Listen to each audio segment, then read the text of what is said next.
ሲሕር ወይም ድግምት ለሁለት ይከፈላል። ሲሕር ሐቂቅይ ወሲሕር ተኺልይ በመባል ይከፈላሉ። ሲሕር ሐቂቅይ የእውነታ የሆነ ድግምት፣ ሁለተኛው ሲሕር ተኺልይ የማመሳሰል የሆነ ድግምት። እውነታ የሆነው ድግምት በአንተ በማንነትህ ላይ ተጽዕኖ ያደርጋል፣ ሊያሳብድህ ሁሉ ይችላል። ሁለተኛው የማመሳሰል ድግምት ደግሞ በአንተ ላይ በማንነትህ ላይ ምንም የሚጎዳህ ነገር ምናምን የለም፣ ግን በአይንህ ላይ የሆነን ነገር ሳይሆን እንደሆነ አድርገው ያሳየዋል። የመጀመሪያው በነቢያቶች ላይ ሊሆን አይችልም። ሁለተኛው ግን ሊሆንም ሁሉ ይችላል። ሰው ናቸውና እንደ ማንኛውም ህመም ነው። በዚሁ አጋጣሚ በነቢ ስ ላ ሰለም ላይ ከሚነሳ ጥያቄ መካከል አንዱን ላንሳላችሁ ብዬ ነው። ነቢዩ መሐመድ ላይ ድግምት ተደርጓል አይደል ይሏቸዋል። ቀጥታ አዎ ተደርጓል ሳይሆን ማለት ያለባችሁ ሲሕር ስትል ለስንት ይከፈላል መጀመሪያ ብላችሁ ጠይቁት። አያቅም። አዎ ካላችሁ ግን ሁለቱንም ተቀላቅሎ ያንንም እውነተኛው ድግምት የተደረገበት እንዳይመስለው ሰው ማለት ነው። ገብታችኋል? ሱሒረ ነቢዩ ሰለላሁ ዐለይሂ ወሰለም ስላለች እናታችን አይሻ ነቢ ሰለላሁ ዐለይሂ ወሰለም ተደግሞባቸው ነበር ስላለች ያን ይዙና ተደግሞባቸው ነበር። ከዚያስ ስለዚህ ሰይጣን በእርሳቸው ላይ ስልጣን አለው ምናምን የሚል ጨዋታ ከዛ በኋላ እንዳይጫወቱባቸው መጀመሪያ ሲሕር ለስንት ይከፈላል በሉት። ገብታችኋል? ሲሕር ለሁለት ይከፈላል። ሲሕር ሐቂቅይና ሲሕር ተኺልይ።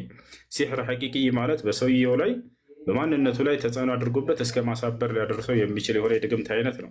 ሲሕር ተኺልይ ማለት ደግሞ ኺያል፣ ይህ በአይንህ ላይ ብቻ ይደግምብሃል ደጋሚው፣ በአንተ ላይ ምንም ተጽዕኖ አያደርግም። አይንህ ላይ ብቻ ነገር ያልሆነው እንደሆነ አድርጎ ሊያሳይብህ ይችላል። በአንተ በማንነትህ ላይ ግን ምንም አይነት ተጽዕኖ አያደርግም።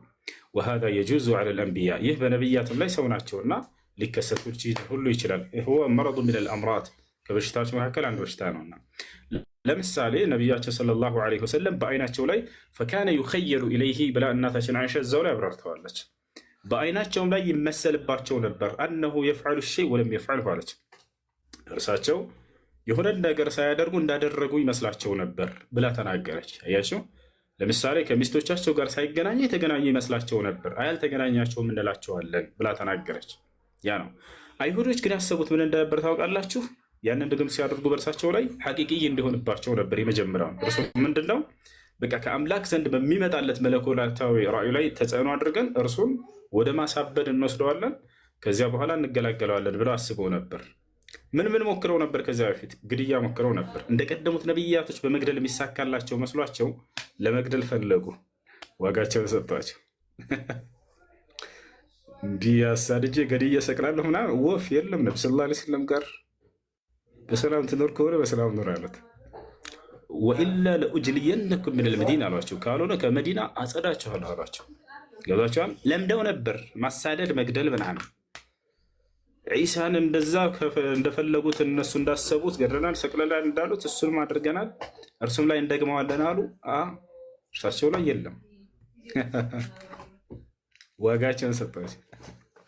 በጣም የገረመኝ ወላሂ ላዚም የነቢ ሰለላሁ ዐለይሂ ወሰለም ታሪክ ነው።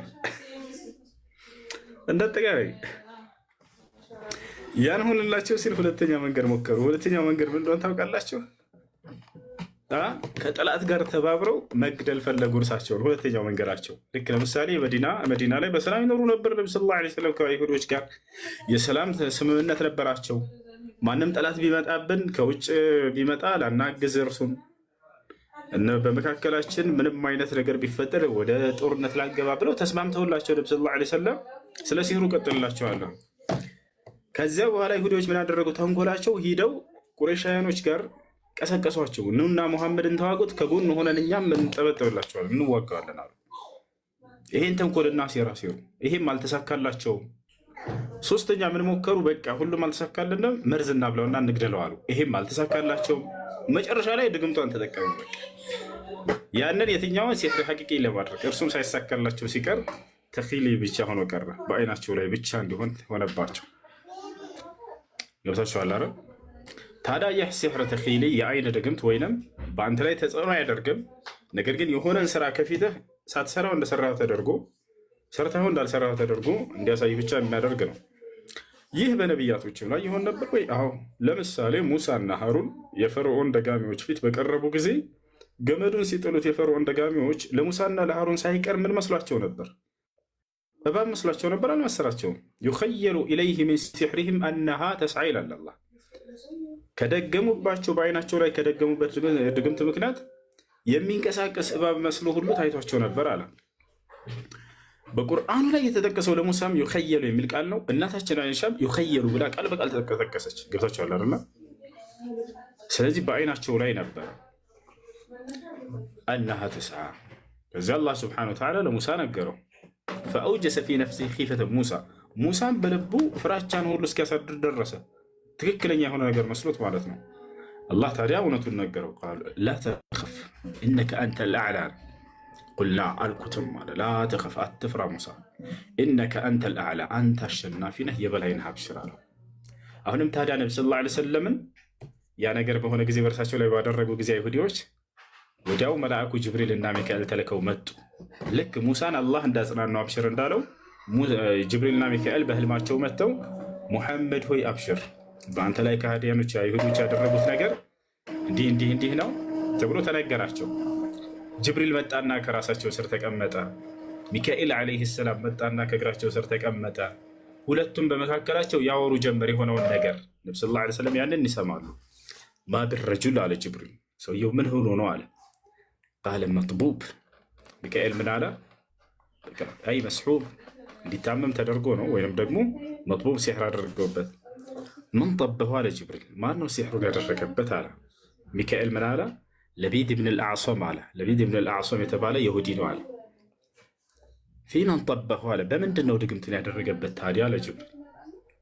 ፊ ሙሽጢን ወሙሻጣ፣ በማበጠሪያው ላይ ነው። ማበጠሪያቸውን ወስዳ ሴትየዋ ለምን ፈልጋ በእርሱ ላይ አስደረጋበት። ለቢድ ብን ልአዕሶም ሰጥታ እርሱ አስደርጉባቸው ነው። ፈአይነ ሁወ አለ ጅብሪል፣ እርሱ አሁን ታዲያ የት ይገኛል የተደረገበት ድግምት አለ። ተሕተ ሰኽራ፣ ከሆነች ከቋጥኝ የድንጋይ ስር የሆነ ወንዝ ስር ወንዙን ስንተናገረና እዛ ይገኛል አለ። እና ታዲያ ምን ያደርገው ብሎ ተናገረ ጅብሪል። ሚካኤል ምን አለ? ይሄድና ያንን ቦታ አውጥቶ ውሃን ያፍስስበት፣ በዚያው ይጠፋል ይሄ ነገር አለ። ከዛ መልአኩ ጅብሪልና ሚካኤል ተነስተው ሄዱ። ነቢያችን ሰለላሁ ዐለይሂ ወሰለም ቀጥታ ከጠዋት አነጉ። አሁን በዚህ ላይ የነብይነታቸው ማረጋገጫ ልታዩ ነው። አንደኛ አንድ አካል ድግምት ተደርጎበት የትና በምን እንዴት እንደተደረገበት ሊያውቅ አይችልም። እርሳቸው ግን ተነስተው ያንን ነገር አወቁ፣ ከአምላክ ዘንድ ቃል እንደሚገለጥላቸው እንድታረጋግጡ ዘንድ። ወዲያው ሰሓቦቻቸውን ጠዋት ላይ ጠሯቸውና ነው አላቸው፣ ሂዱና አሉ እዚህ ቦታ ከትልቅ ወንዝ አለ፣ ከእርሱ ስር ቋጥኝ ድንጋይ አለ። እሱን ስታነሱት ማበጠሪያ ታገኛላችሁ፣ ተጠቅልሎ አምጡትና ውሃ ፍሱበት አሉ። እንዳሏቸውም ሰሓቦች ሄዱ። ከዛ ካሉባቸው ቦታ ሄዱ፣ ቀጥታ አነሱት፣ ያሉትን ማበጠሪያውን ያገኙት። ከዛ በኋላ ውሃ ፈሰሱበት። ታዲያ ነብዩ ሰለላሁ ዐለይሂ ወሰለም ድግምት ያደረገባቸውን ሰው አውቀውታል፣ ግን ሄደው ተበቀሉት፣ ገደሉት።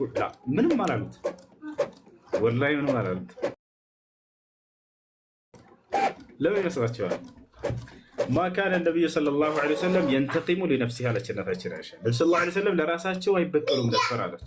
ወላኪን ኢዘን ቱሒከት ሑሩማቱላህ፣ ነገር ግን የአላህ ህግ ሲጣስ ብቻ ነው ነብዩ ሰለላሁ ዐለይሂ ወሰለም የሚቆጡት እንጂ ስለ ራሳቸው ጉዳይ ድግምት ያደረገባቸውን ሰው ምንም አልተበቀሉት። አንድ አጠቃላይ የዚህ አይነቱ ነው። አሁንም ልጅቱ ያለች የጠየቀችው ገመዱን ሳየው እባብ መስሎ ይታየኛል አለች። በአንቺ ላይ ችግር አድርሶብሻል ወይ? ምንም አይነት በእኔ ላይ በጤናዋ ላይ ችግር አላደረሰም፣ ግን በአይን ላይ ብቻ ነገር ይመስላል። አያችሁ፣ በጤናቸው ላይ በአካላቸው ላይ ችግር ሊያደርስ የሚችል ቢሆን ኑሮ እርሱ ሲሕር ሐቂቂ ይባላል፣ እስከ ማሳበር ሊወስዳቸው ይችላል። ይሄኛው ደግሞ በአይናቸው ላይ ከሆነ ምንድን ነው እርሱ ሲሕር ተኺል ይባላል። ስለዚህ ነብዩ ሰለላሁ ዐለይሂ ወሰለም ላይ በሙሳም ላይ የታየው ምንድን ነው? ሲሕር ተኺል እንጂ ሲሕር ሐቂቂ አይደለም ማለት ነው። ይሄን ያሰጣው መሐመድ